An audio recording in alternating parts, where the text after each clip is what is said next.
Maggi दे दो। ले बेटा। अंकल 12 रुपए हुए, 8 रुपए दे दो।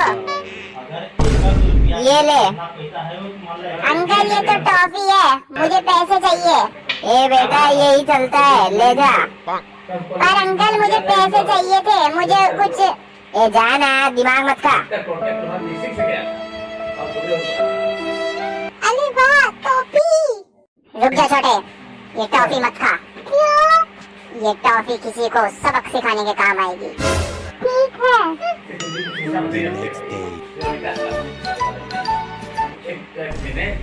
अंकल मैगी दे दो।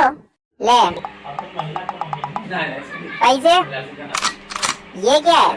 अरे अंकल ले लो, यही चलता है। हैं? जेब में था चिल्लर, साथ वाले किल्लर।